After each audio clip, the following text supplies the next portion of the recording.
Hotty toddy, Ole Miss fans, and welcome to the Brad and Chad Show on the OM Network. Brought to you by Blue Delta Jeans, made in the USA. This is the show by and for Ole Miss fans, where you'll get expert insight and analysis on Ole Miss athletics. And now, here are your hosts, former Rebels Chad Flowers and retired NFL star Bradley Sowell. It's podcast time.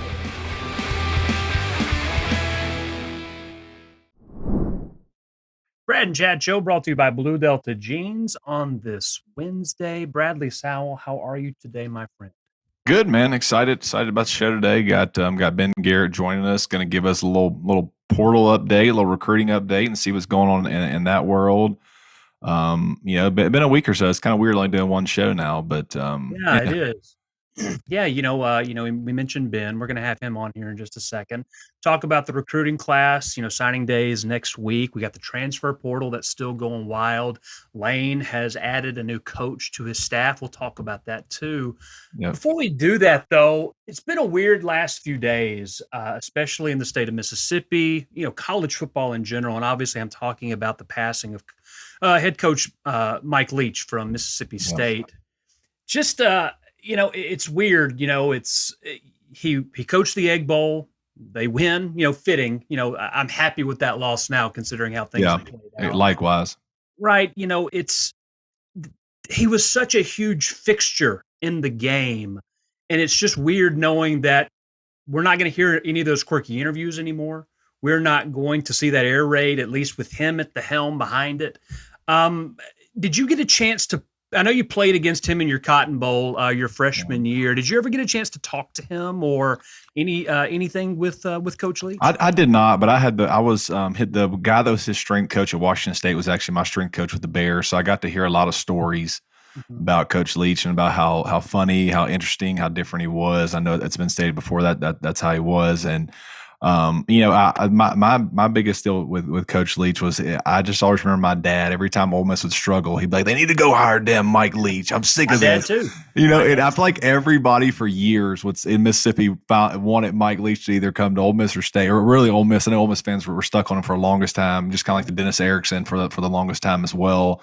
That's all I remember growing up. And with our age group, like we saw Mike Leach from the beginning to we saw him for quite a while, and he was a big part of our coaching tree, watching football, So I just always remember my dad, man, we need to go out and freaking hire Mike Leach. I'm sick of this. He's at some crappy school. He needs to come here to the SEC.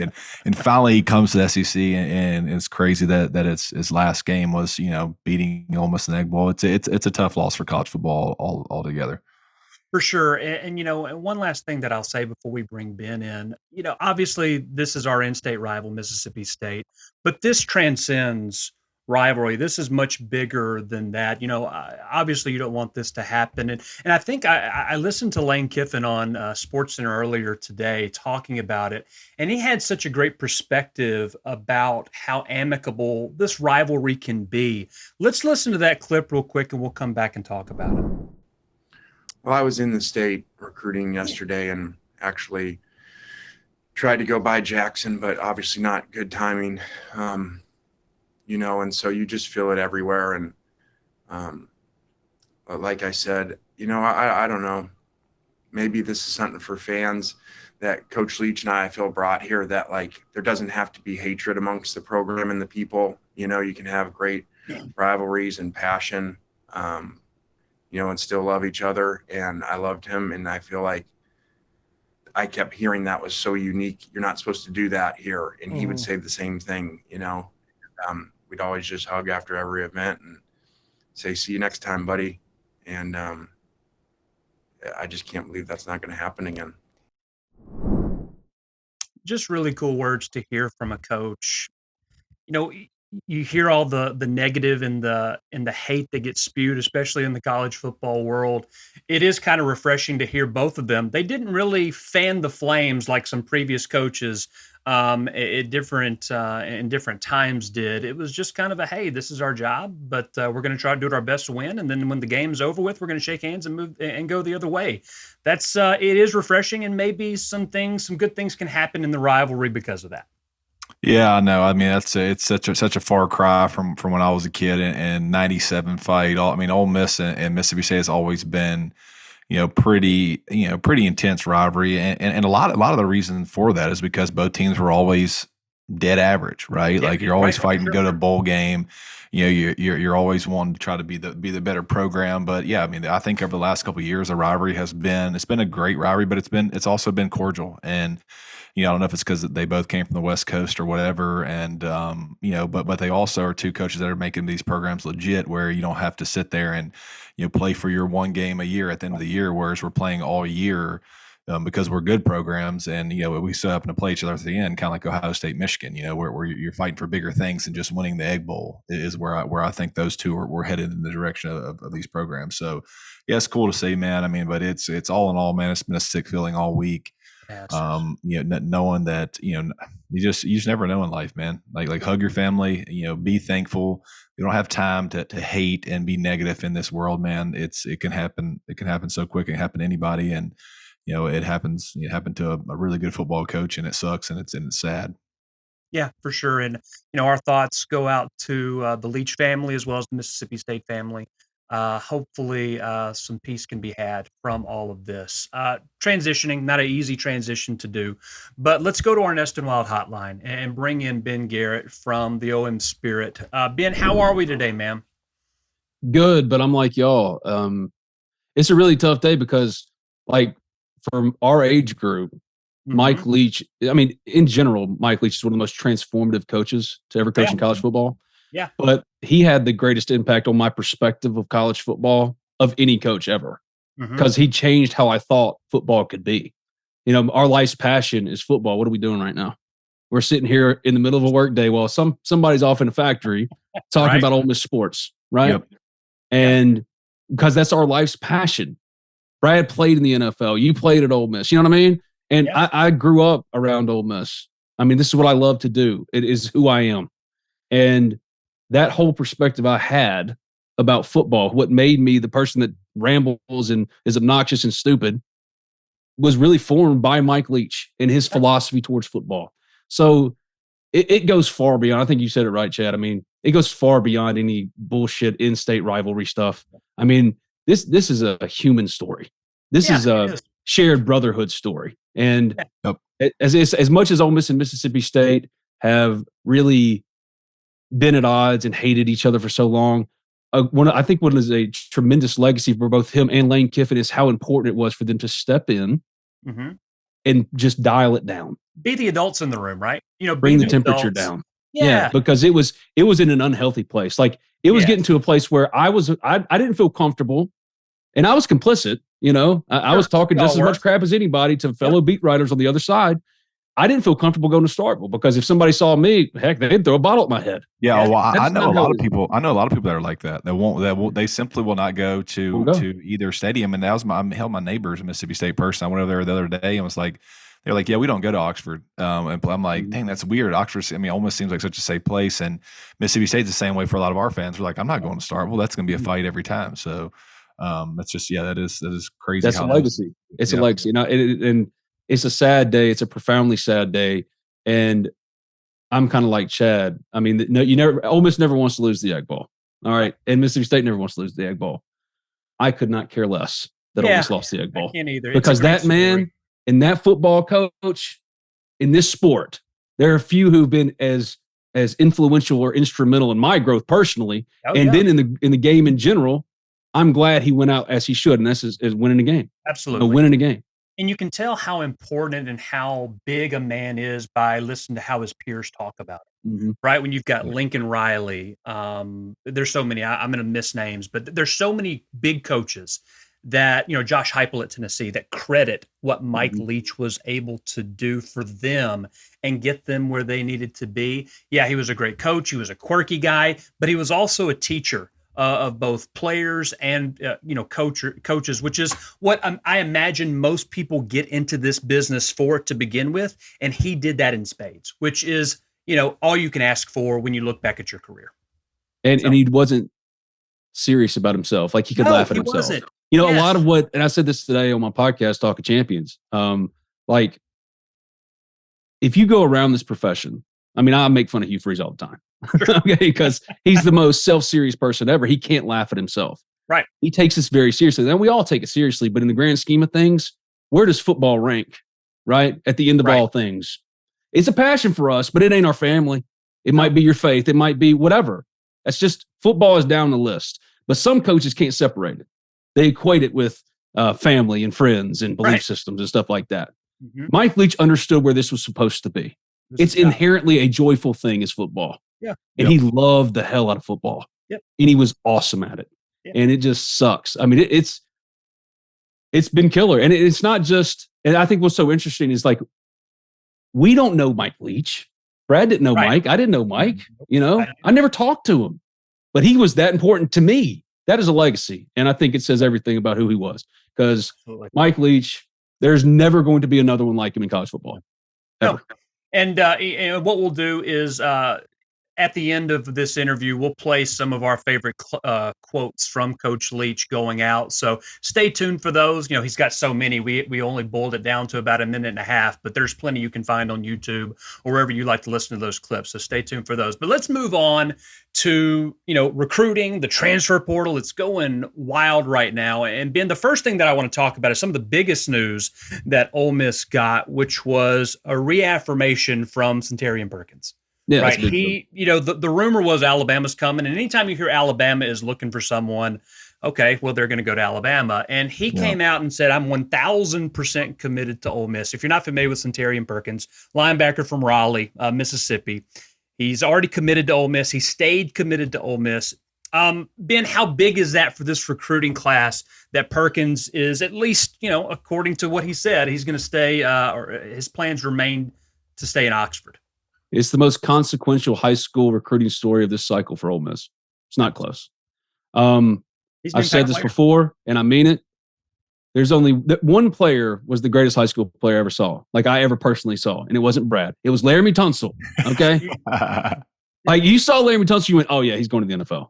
Like, the minute you saw him, like the first practice, like, holy crap, look at this thing. I mean, this is not a human. This is a football robot made in a lab, It was incredible. The perfect football player. I have not felt that way about a prospect before or since until Suntarine Perkins. I think he's that good. He can play literally every position on the field. Think about what he does for Raleigh. He doesn't just play linebacker. He plays rush end. He can cover playing safety. He can play cornerback if he needs to. He's a wide receiver. He plays quarterback, running back. He kicks extra points. He kicks off. He can literally, if I have a feeling that if they said, hey, Suntarine, go play left tackle for a snap, he'd be fine. He'd be fine. Yeah. No, I had a chance to see him down here in Jackson when they played MRA. I went out and watched the game for that reason. And I came away, I was like, at the beginning of the game, he was unreal. Like, you can see he was, all over the field, but he played so many positions. It was unbelievable to see, like, how, by the time they got to the third, fourth quarter, he had kicked extra points. He'd done everything. And it was crazy to see. But yeah, he is. I personally think he could be a P. Willie type linebacker if they put the right weight on him. That's what I want him to do, but we'll see kind of how it shakes up. Well, here's the thing, though. He's a better high school prospect than P. Willie was. It's not even close. Yeah. P. Willie was a 2-star coming out of Tennessee, very lightly recruited, a tweener to a lot of recruiting services and people who do this for a living, evaluating prospects. Suntarine is a consensus top 100 prospect. Yeah, the only reason he's a 4-star and I don't know, Arch Manning is a 5-star plus, according to On3, is because his last name is Manning. Because honestly, if you cannot tell me that there are 60 players better than Suntarine Perkins in this country. No, he is a 5-star if there ever was one. He was taking over the game, this Mississippi Alabama game, and there was multiple good people in there. He was taking over the daggum game. Ben, is he? And my apologies for mispronouncing his name, Suntarine. Is he going to be an early signee next week, or is he going to wait until February? What are your senses there? Because obviously, if he doesn't sign on the 21st, there's always a chance someone else could come and talk to him and, get him to maybe think about something else. But do you anticipate him signing next week? That's the only unclear thing at this point. We don't know. The last thing he said publicly was that he's going to sign in February, but that's also when, and here it needs to be noted that he's been committed to Ole Miss for a year, like over a year, and the claws that Ole Miss has in him are deep. He has everybody surrounding him that are Ole Miss people. It's not just Dante Moncrief. We're talking Shay Hodge and Mike. It's everybody. They're all around him. I was told this time last year, hey man, go ahead and put Suntarine Perkins down on the commitment list. He's coming. and then he committed and he stuck. But it just shows how good of a player he is that Nick Saban personally is covets him and is recruiting him. And in the old days in recruiting services, if Alabama loved or if Nick Saban loved a kid like this, he was a slam dunk 5-star. It makes no sense. Right. So if you ask me, how big is it? There is nothing bigger from the high school ranks this year for Ole Miss football recruiting. There just isn't, because he's that consequential of a player. He's a day one starter. At worst, his floor is Devin White. I mean, he's a monster. And he could play any number of positions. If he wanted to go be DK Metcalf at wide receiver, he could. This is one of the best in-state prospects. He's the number one recruit or prospect in Mississippi this recruiting cycle. But I would argue he's one of the best to ever come through this state. Yeah. Now, I don't know what he's going to be at Ole Miss. I have no idea. Maybe he flames out. Maybe he was just legendary in college. I find that very hard to believe, because I've only seen 2 players in person that I went, holy crap. A couple of buddies of mine. A couple of buddies of mine were saying without the weight that he may put on to play linebacker, he looked a lot like Tony Connor in terms of how athletic he is, and he can run a little better laterally than Tony. Yeah, no, he's way more smooth than that. He's way more smooth than Tony, I think.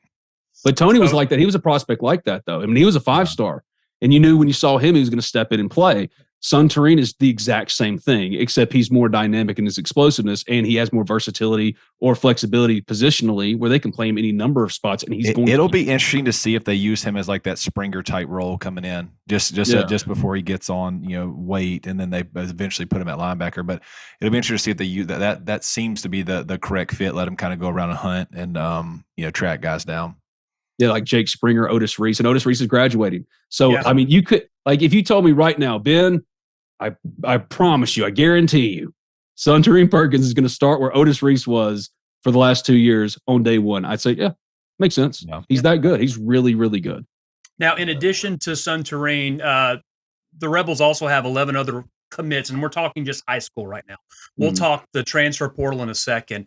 9 of which, 8 if you don't count Suntarine, are 4-stars.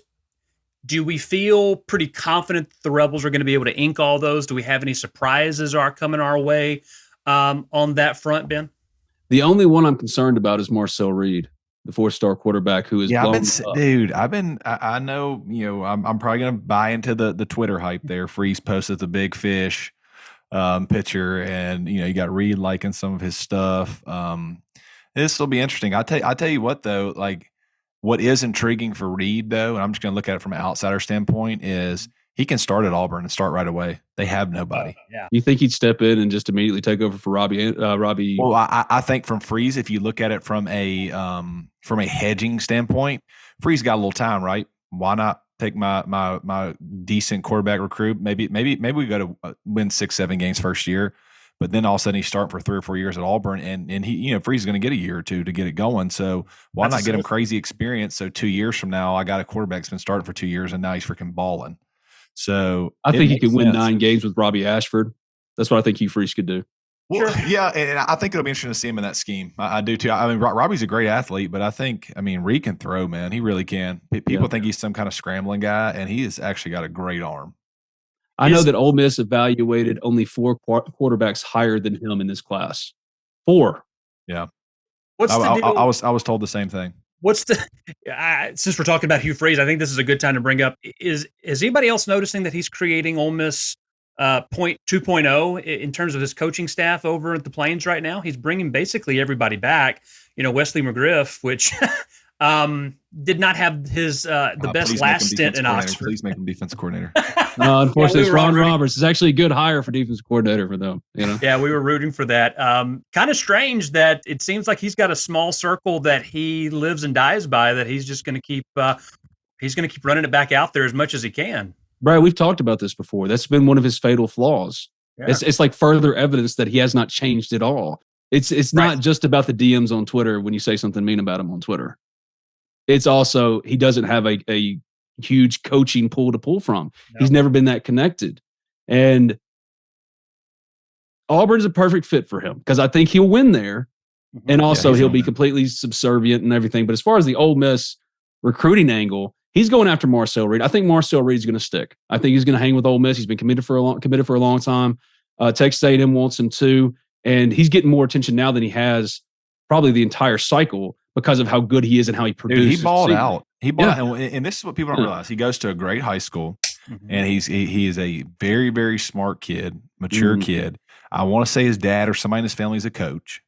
So everybody that knows him in that Nashville area that I know that are big Ole Miss guys are like, dude, the kid is going to be very impressive when he gets there. Very mature kid, like knows football, can throw, like he's just a baller. He really is. And I think this could end up being one of those guys where we go, dang, man, he was kind of the sleeper of the class.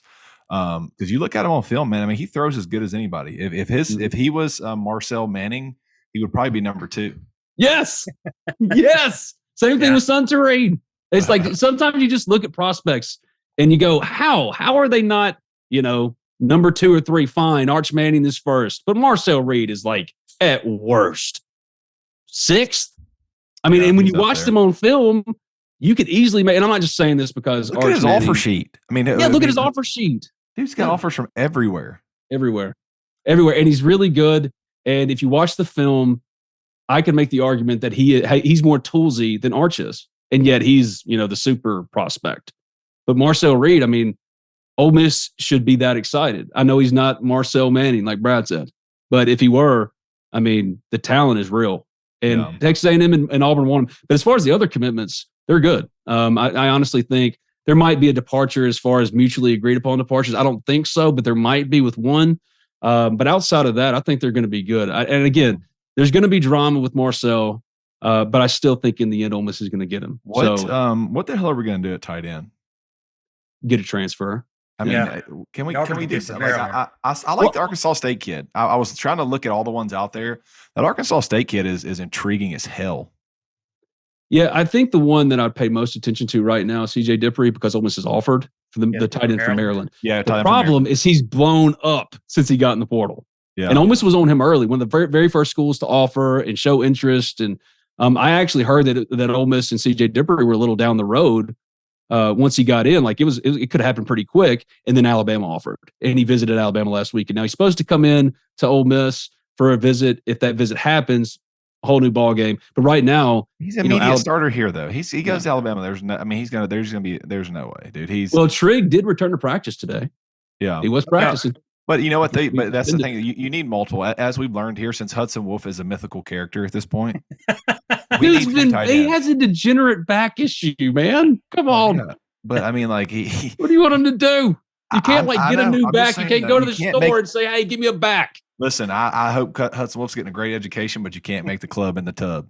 Come on, man. That'll be on every locker room. So we get it. If you're hurt, no big deal. Get you a good scholarship. But like I don't even know what this kid is. Like, he looked like that dude when he first came in. But my point is we need a couple, and we need to get. I like the Maryland kid and I like the Arkansas State kid. I really dug into the Arkansas State kid, dude. His story is crazy. I mean, it's not. He had from England or something, like just begging for a D1 scholarship, and now he's an athlete, man. He's yoked up too. I like those kind of guys. Yeah, far and away, his best football is in front of him. His name is Sidhu Traore. I was not going to try to pronounce that. I was raised right in the heart of Mississippi, so Sidhu Traore from Arkansas State. I think he's more of a possibility of the three they're in on that we know about, and that's Rivaldo Fairweather from FIU. Again, like Dippery blowing up in the portal, and then Sidhu Traore from Arkansas State. I think he's coming in for a visit pretty soon. And if that happens, I think he could be the option there. It's encouraging, though, that Michael Trigg, suspended as he was back for bowl practices almost immediately. That's an encouraging sign because it's like we forget what we were all saying when he committed and signed with Jackson Dart, right? Like I was asking Brad, hey, man, who do you think is going to be the biggest impact transfer all these guys Ole Miss got? Oh, Michael Trigg. Trigg. Well, I think if you look at it, what Kiffin does in his offense, like, you would think that would be the case. Now, I will say this, that and I don't want to knock a kid. I think there's just some maturity that needs to happen with Trigg.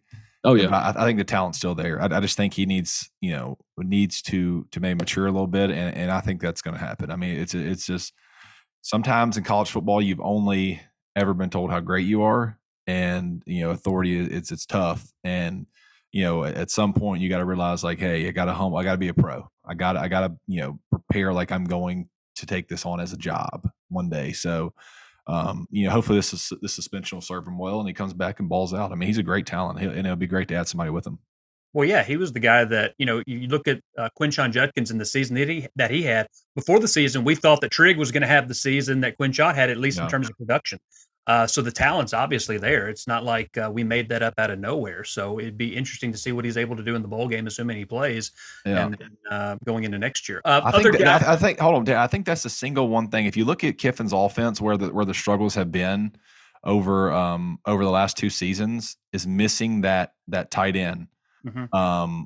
And first couple of years, I mean, he had the damn FAU tight end that on the Mackey, or maybe he won the Mackey Award, he was up for it or whatever. Yeboah had a great year, but the last 2 years we have had nothing from that position that is significant, and I think that's a big part of Lane's offense, and we've got to get that shit figured out, man. Javante Connor, they're really excited about him, the high school prospect they have committed. He wasn't a highly ranked kid, but a lot like, and it's easy to say because he wasn't highly ranked either, but a lot like Evan Ingram and how he's built and how he can be a field stretcher, more like a big receiver than a true, hand in the dirt tight end. But Brad's right. I mean, Michael Trigg was supposed to be the solution. Yeah. I mean, that's what he was supposed to be. And yet for 2 years, Ole Miss has had the exact same production from tight end, which is essentially nothing. So Harrison Bryant, who you were talking about being on the Mackey. That was his name. Yeah, Harrison Bryant, he's in the NFL. Kenny Yeboah stepped in, produced immediately. I think any of the 3 that we've talked about, Dipri, Fairweather, Seydou Traore, I think any of those guys could have that kind of impact, but I'm not sure Ole Miss wants that from one of these guys. They just need another field stretcher because you can't count on Trigg. He's back. He's not suspended anymore, but he's still not the solution. So that's why you're seeing this increased interest in getting a tight end, because it is more dire than it should be. And that's all because of Michael Trigg. And I think that'll be good to push him too. It's always good when somebody shows up and it's another badass. Mm-hmm. And then all of a sudden shit gets real. You're like, all right, now I'm disposable. Once you become disposable, sometimes it helps motivate you, and you get to get up to your potential. But there was just nobody there to really, I don't know. There's nobody really to challenge Trigg. I mean, if Trigg shows up and he's completely normal, he's a starter, and there's no competition by him. So I mean, his competition was Casey Kelly. No disrespect to Casey, but he's just not going to really push Michael Trigg for what they want him to do in this offense. And any of these guys could do that because they're all not only good hand in dirt, but they're more big wide receivers, field stretchers, In the portal, so there have been some defections from Texas A&M, Chris Marshall. Now I don't know how accurate these are, but On3 has predictions in terms of where they believe certain players will go. On3 had Chris Marshall, former 5-star wide receiver, going to Ole Miss over TCU. Do you have any inside information as to, that's actually the case? I think that's correct. I think he's gonna commit to Ole Miss. He's actually visiting today. Let me make sure I got this right because I don't want to lead y'all astray here. He's visiting today, as is New Mexico safety Adari Halsey, and their former teammates in high school. Okay. And the thing about Chris is he's not only a 5-star, but he was the number 3 wide receiver in the country last year. Right. He had some suspension issues or something, this, that, and the other, but Ole Miss is in desperate need of wide receivers and impact. I mean, I think they would take 3 if it was the right 3. They won't rah-rah for Mississippi State, rah-rah Thomas, for those that might not know. And then if you get Chris and then maybe one of the handful of others that you're in on, I think they would call it a day. But like any of those guys would dramatically change the room because they just don't have anybody like him. He's 6'4", can run. I mean, he is exactly what Ole Miss needs, but they need a little bit more too. I mean, they need some speed. They need a little bit of everything because they weren't as explosive. I mean, Brad can speak about this better than me, but like they weren't as explosive or dynamic on the perimeter as they were in previous years. They just didn't have that. I mean, it wasn't just because they didn't have Elijah Moore, because they did it with Dontario Drummond, but they didn't really have a Dontario because that's not what Jonathan Mingo can do. Think about how big a field stretcher is. Think about Dayton Wade. He's a walk-on, but he's got a little speed, and the scheme that we have helped highlight a guy like that. Imagine if we had like a Barry and Brown. If Dayton Wade can catch that many touchdowns and get open, I mean, if a Barry and Brown or somebody like that would absolutely destroy this offense. So, that's the kind of guy we need as well. We need a big field stretcher. One-time Ole Miss recruiting target, Barry and Brown, a 5-star. They just couldn't win out in NIL money. With Kentucky, and I think Tennessee was after him too. Ole Miss finished second to Kentucky, but there was rumors out there this all season that Berrien was going to get in and that he was going to come to Ole Miss. That hasn't happened. I'm not saying it's going to happen, but it just shows you that Brad's right. I mean, they're looking for a particular, number as far as like 3 potential wide receivers, and Chris Mitchell will be a bigger one. And then they go get the speedster, whoever that might be. Maybe it's Ra Thomas. Maybe it's who are the other ones they've offered. They've offered Trey Harris from Louisiana Tech. He's more like Chris Mitchell. He's coming in for a visit. They love him. He would be dynamic. Caden Prather from West Virginia, another one. They're all a little different, somewhat similar. The point is they're trying to completely overhaul that room. Yeah. And I think it says a lot about the lack of development from talented high schoolers that they signed. Yeah, what do you say? What do you say to the people that are, you see a lot of chatter on the boards. People are disappointed, saying, "Oh, they're not as good in the portal this year. They're not performing as well. That can't get players in the portal." What do you say? I mean, are we behind on that, or is it the same as last year? What are you saying? I disagree with that completely. The needs aren't as splashy.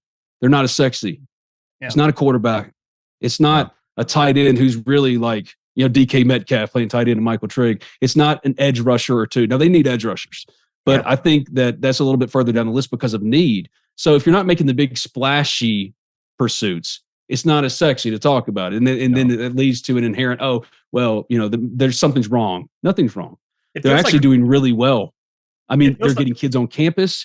They're targeting the right kids. I mean, Chris Mitchell is a stud now, and so is Ra Thomas. And if this is going to happen. If he hadn't gotten in the portal and then exploded, you got Georgia and Tennessee was coming. That was pretty much done too. I mean, it was like Malik Heath. They were thinking he was getting in 2 days it'd be done. Interest happens, and that's fine. And that's why they're really expanding their reach and casting a wider net. But no, it's not because and also they put the windows in. Kids can wait a full month now, and then they can wait for another spring. There's no rush to sign now. Last year was like a 3-week sprint. Not anymore. So a lot of different dynamics at play. And I think Ole Miss fans, it's hard because this is all new to all of us. But you have to be patient because the portal is still figuring itself out. Timeline, when things happen, when things pop. We don't know what that is yet. We don't know when the signing day is yet. These kids could happen at any point, but now at least we know it'll happen in a month. So it'll drag on to mid-January, and you'll get frustrated. You'll fall in love with some kid and you'll go to Georgia or whoever. But Ole Miss is doing exactly what you want them to do. They're casting a wide net. They're in on so many good guys, and they're going to get their fair share. Of course they are, because it's Lane Kiffin and Ole Miss, and they've been successful for 3 years. They're going to be successful this time around too. It's just not as splashy. Brad and Chad Show brought to you by Blue Delta Jeans, joined by Ben Garrett. Remember, Blue Delta Jeans, handmade in the USA to fit you and only you. Visit them at BlueDeltaJeans.com to find your fit using their easy-to-use virtual tailor. Ben, a few of the things that I have for you. You mentioned edge rushers. One that I've seen that's been linked to Ole Miss is he's now a 4-star. He was a 3-star recruit. But Andre Carter from Western Michigan. I think there's another player from Western Michigan. Maybe that's a kind of a package deal that they're looking at. Braden Fisk. You mentioned the safety from New Mexico. So there does seem to be some at least some traction from the defensive side of the ball in terms of portal players as well. Unfortunately, that's the hardest position for this portal cycle, is finding an edge, like a really killer edge. Jared Ivey was supposed to be that, but he was more of a defensive tackle end hybrid. Tillman. He was essentially Marcus Tillman. He's Marcus Tillman. That's exactly right. I mean, that's the perfect comp, which is a good player, but it's not what they thought they were going to get. And Kari Coleman was supposed to be an edge, but he's a linebacker that can't move laterally. So what he is next year, I don't know. Maybe he still goes pro because that was the plan once he left TCU. Same with Zach Evans, though we still don't know what they're going to do. Maybe they go for a running back in the portal because you have, if Zach's gone, just Quinshawn and Kentrell Bullock's gone too. He's in the portal. Only Quinshawn and Ulysses Bentley, right? So the needs could change and all these things could change, but edge rusher is something they need, and it's a problem because everybody needs that this year. Everybody. Yeah. And I think they're going to have to get a little creative. Like they're bringing in UCF linebacker Jeremiah Jean-Baptiste for an official visit this weekend. And maybe he is an answer to that. You might not get the true pure edge that you're looking for, but I think they might get a little bit more creative. And that's why you need to think about it differently too. Oh man, they didn't get so-and-so. He was the best edge rusher in the portal, but they maybe get a Jeremiah Jean-Baptiste and 2 more and can compensate for that. It's not as sexy, but it's just as productive, if not more so. Because if you look at the class last year, it was awesome, but they were kind of lacking. Again, Michael Trigg was like their number 2 signee. Right. What did they get out of Michael Trigg? Do you see any other, because Miles Battle, which I was a little surprised with, he actually left. He actually entered the portal from Ole Miss.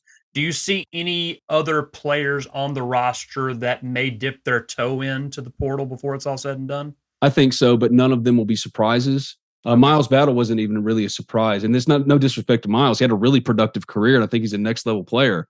Got the length for the NFL at cornerback. I mean, 6'4", he's got ball skills. He's a former wide receiver.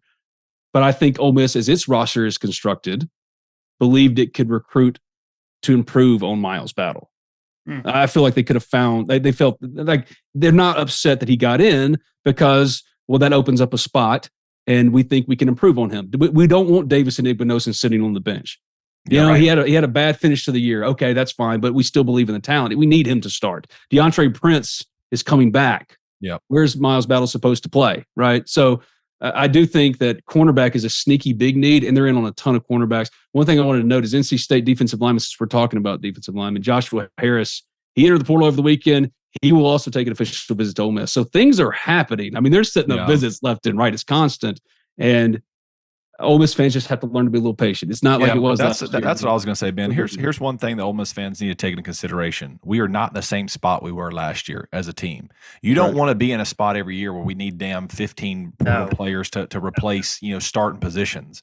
And all these consequential positions, you know what I mean? Like the big ones, quarterback, for God's sake. Exactly. Our team is essentially set. I mean, we got a decent core. We can add some pieces to it, sure, but you don't want to be freaking replacing your whole offense every year through the damn portal. I mean, that's just too much of a gamble in my mind.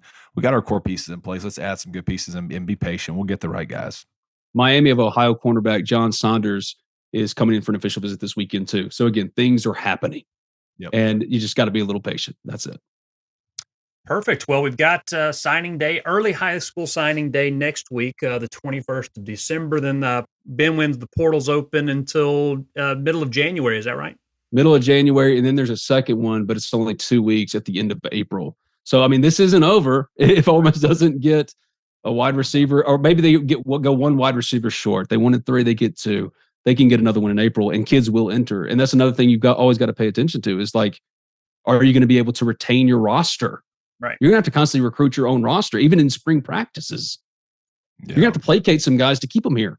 Yep. It's a very interesting dynamic, but it's the world we now live in. So I would just say tune into the Ole Miss Spirit, omspirit.com, the Brad and Chad Show. Yep. Check it out. We're going to be talking about recruiting because things are happening. I think Ole Miss is going to look drastically different in the margins, not at the big positions like Jackson Dart last year, but in the margins in this cycle. And that's where it can take them from 8-4 to the 10-2 team they should have been this year. Hey, did the kid from Oklahoma choose a team yet? Theo Weiss went to Missouri. No, I don't think the OU quarterback. What's his name? Nick Ewers or whatever.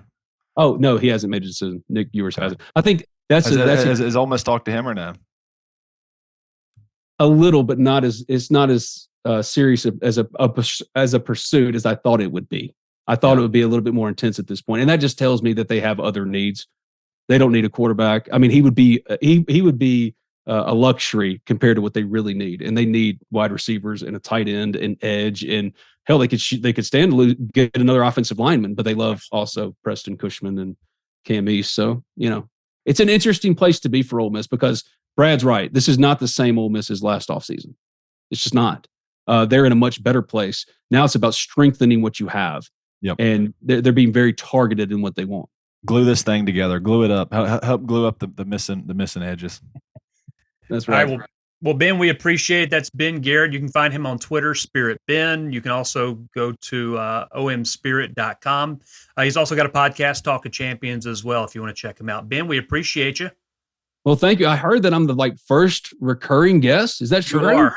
Your plaque's going to be in the mail here. It's Christmas, so the mailing's going to take a little longer. But around first of the year, you should have something to put behind you, indicating that you're the first recurring guest on. I am going to hold my breath for that. Hey, it's nice to know you're watching the show, Ben. I love it, man. Hey, I am honored. I got to be the first recurring. I am honored. Sir. Thank you. Awesome, man. Appreciate it, buddy. Thank you, guys. Appreciate it. It was fun. Absolutely. That's Ben and Garrett on the Nest and Wild hotline. Remember, Nest and Wild, created by Southern Craftsmen. Their mattresses are powered by decades of experience and passion for improving your quality of sleep, backed by a 99-night guarantee. Nest and Wild will help you sleep easy, and they're made locally in Tupelo, Mississippi. Find them on Amazon or nestandwild.com. Always good to catch up with Ben. He knows far more than I do, at least in terms of the intricacies with the recruiting that's going on. So always good to get informed by him. Speaking of the portal, Chad, I feel like I got to tell a little quick story. Go ahead. So, I'm going to bring this back to softball like I always do. So I'm at the facility. Our team is the Knights Nation softball now, new deal in Madison. We have a nice facility down there called SPI. I'm in there about to have practice, 2:00. All of a sudden, a little girl walks in. When I see a little girl, two ghost bats in the bag.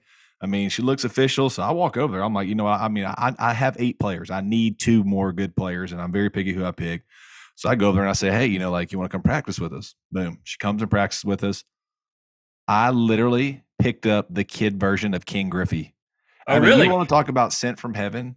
Like I was mind blown. It's so hard to find decent talent. Because all the teams, they're already all assembled. Dude, kid is, and I won't say her name on here. Their dad is a coach down here. Kid was unbelievable and had no team. Just was up there to practice. So, speaking of the portal, we picked up a potential third base center fielder and the kid King Griffey this week. So, you can absolutely blast a softball, like the best lefty swing I've ever seen. Tall kid. But, that's my portal story. That's the kind of portal I live in. That's good to know. I have no portal stories to I went to see Dave new pigs. You didn't pick up any new pigs? No. I went to see Dave Chappelle and Chris Rock last night, which was good. That's about all I have that's worth interest in my life. So that's what we have going. I mentioned at the top of the show, Ole Miss has a new coach. We mentioned it last week as kind of a rumor that was floating, and it turned out it did have some traction. John Garrison is the new offensive line coach at Ole Miss. After Jake Thornton went to Auburn, spent the last 4 seasons at NC State. We mentioned that he coached the number 6 pick in last year's NFL draft. He had some all ACC linemen this past year at NC State.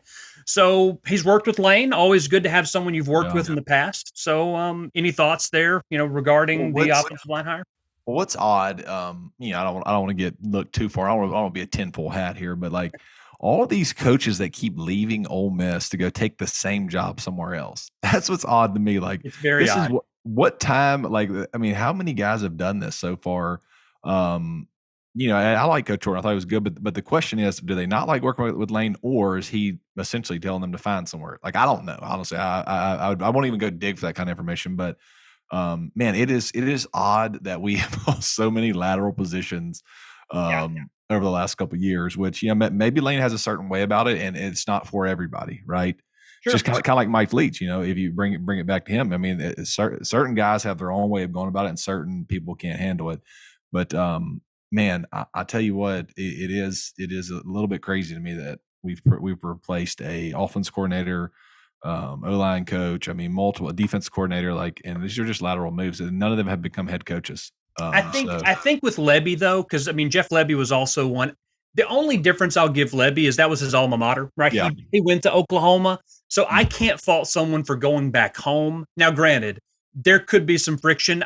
Just listening to interviews, I've never met Lane Kiffin, but just in interviews, he doesn't seem like the most personable guy. I don't know how he is to work with, so I'm sure there could be some friction there. But on the Lebby side, I can get it. It's your alma mater, Brent Venables, new exciting hire over there. So, but no, I get what you're saying. It is kind of weird that there does seem to be some lateral moves, at least in the other positions. Mm-hmm. Yeah, I mean, and I'm gonna look into the new O-line coach. I haven't had time to really sit down. I know he did work with Weiss, I think, or maybe they worked together before. And that's probably what Lane did, right? He probably said, "Hey, you're the offensive coordinator. Give me an O-line coaches you like to work with." Because I mean, in that I'm not saying he didn't like to work with Thornton. I'm just saying it's a lot of times offensive coordinators, offensive coaches like guys that they can go into their office and say, "Hey, this is how we want this zone play ran. Can you have our guys, just like we ran it back in, X play or whatever." Mm-hmm. And they've communicated with it before. That's a huge deal, to be on the same page. I've seen a lot of times where coaches have been together that aren't from the same coaching tree and do shit different. Like I actually experienced that in Chicago when Harry Hiestand came from Notre Dame and into the NFL trying to work with Matt Nagy, who was a freaking Andy Reid guy.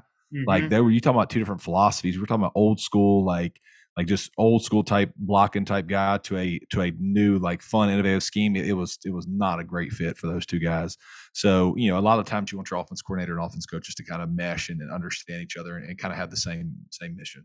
Yeah, they did work together at Florida Atlantic. They were together in 2018, and Florida Atlantic, they won Conference USA. They were 13th in the nation in sacks allowed and 14th in rushing offense. So there is some pedigree. Obviously, Conference USA is a lot different than the SEC, but they did see success in what they were doing. So while yes, it is kind of weird to see the turnover in the coaching staff, it is good to see him bring in someone that he's worked with and he has had success with. So we'll see what that looks like going into next year. Yep, should be fun, man. I mean, I think we should have 4 guys returning on that O line. Jeremy James stays, so it should be a solid group for him. Yeah, absolutely. So we'll keep you posted on any other items as well as the transfer stuff. Signing day will be next week. We probably won't have anything when we record next week, but the following recording we'll have kind of a breakdown of what happened in terms of the signings that are going to be coming into Oxford. Quick basketball news, SEC play is right around the corner. The men's team beat Valparaiso soundly last Saturday by 37 points. They got 2 games this week. They got UCF on Wednesday, Temple on Saturday, both in Oxford. After that, there's one more non-conference game before a brutal SEC schedule heats up. They've got Tennessee, Alabama, a lot of ranked teams that they're going to have to figure things out in a hurry. Kermit's got his work cut out for him this year because not necessarily related to his team, but the SEC is looking like it's going to be a gauntlet. Have you seen their first 4 games?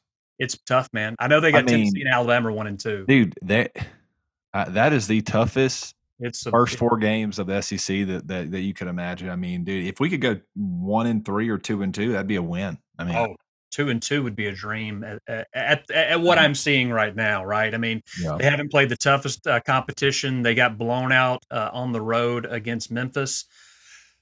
Going to need to see some new things or else it's going to get potentially pretty ugly pretty quick in the pavilion. Yeah, no, I agree. I like going to some basketball games. I'll be there at a few. Dude, basketball is fun. I don't get into it like I do the other sports, but I definitely like going to the pavilion. Pavilion's nice. Yeah. Awesome. It's one of the best places to watch a game. And, mentioning the pavilion, the women will be in the pavilion on Saturday on Wednesday, tomorrow, against Jacksonville and McNeese State on Saturday. They just came off another win against Jacksonville State this past Saturday. So good luck to them. Last thing before we leave you, want to make sure to mention our sponsor, Jeff Griffin with the Stevenson Griffin Group at Baird Private Wealth Management. You can go to the group's website, stevensongriffingroup.bairdwealth.com, or make sure and give them a call at 662-841-1900. That's Jeff Griffin with the Stevenson Griffin Group at Baird Private Wealth Management. So Bradley, we got the holidays right around the corner. You got all your Christmas shopping done? We do, man. We are good to go. I have a guest room in my house. Actually, the one you stayed in looks like a Amazon warehouse. And today, I go outside and there's a freaking 4-foot Hot Wheels thing. I'm like, how many more freaking toys do these kids need? Like, I hate toys. Like, anybody knows me, if you know me personally, I am a neat freak and I do not like massive toys across my house. Like, I will secretly, I'm that dad. I know there's a dad out there listening that is just like me. When I'm at the house by myself, I try to at least dispose of like a couple toys that I know that they will not go play with or look at. And I try to go get rid of them because I know it's going to free up space for the next freaking couple packages that are coming. You're the Grinch, basically. Yeah. So basically, I am. You want to impart wisdom as your Christmas gift to your children, basically. Yes. Little things that they can put on their wall saying, hey, here's your little thing for the day to get you through it, or a quote of the day calendar. Maybe that's what you need to give your kids. I like things that can be hung up real quick, or I do not like them having tons of toys all over the place. It drives me insane, man. I'm telling you, I wish I was a toy seller or toy man. I could go on forever. I could do a whole podcast about the useless toys that every family has. You go into every home across Mississippi, wherever, they have the same toys. I'm like, you fell for that shit too. That's hilarious. You got that big old thing sitting in your corner and you're never going to use. This is great. But yeah, I'm the Grinch, I guess. Yeah, you really are. Okay, so on that note, we are going to leave you with some of our favorite Mike Leach quotes. If you want to, like I mentioned, you can check out other videos on YouTube. Always remember to like and subscribe wherever you find the Brad and Chad Show. Keep those interactions coming. Keep your comments coming to you. We will try to keep bringing those to the show. Maybe even respond to you on YouTube or Twitter, wherever you're interacting with us. Bradley, until next week, hotty toddy, my man. See you, Chad. Hotty toddy. As coaches, we failed to make our coaching points and our points more compelling than their fat little girlfriends. Now, their fat little girlfriends have some obvious advantages. For one thing, their fat little girlfriends are telling them what they want to hear, which is how great you are. Glad to get out of here with a win. This is a tough place to do it, and once in a while a pirate can beat a soldier, What kind of lawyer did you think you were going to be? I wanted to do like products liability, as in, if that camera explodes all over that guy, we'd sue the camera company and their insurance company, you see. This weather report here, what do I know? I'm a football coach. I suggest you go out and do what I do. Get out of bed, go outside, then you know. I mean, 10 years from now, there ain't going to be anybody talk to anybody. It's going to be this. Do you want to go out on a date with me? I don't know. What do you look like? Well, I look kind of like this. Okay, well, what are your interests? Well, what do you think my interests are?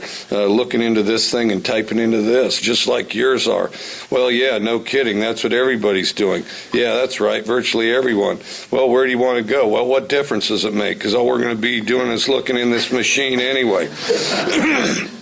Well, that's true. In the end, it's going to be tough to perpetuate this the species. There's no question about that. Well, we're going to enjoy looking in this box, and eventually we're all going to be extinct and die out. Well, that's how it ends, All right, I'll see you. Thanks for listening to the Brad and Chad Show. Follow the boys on social media for more content. And don't forget to like and subscribe wherever you listen to podcasts. This has been an OM Network production. Brought to you by Blue Delta Jeans, made in the USA.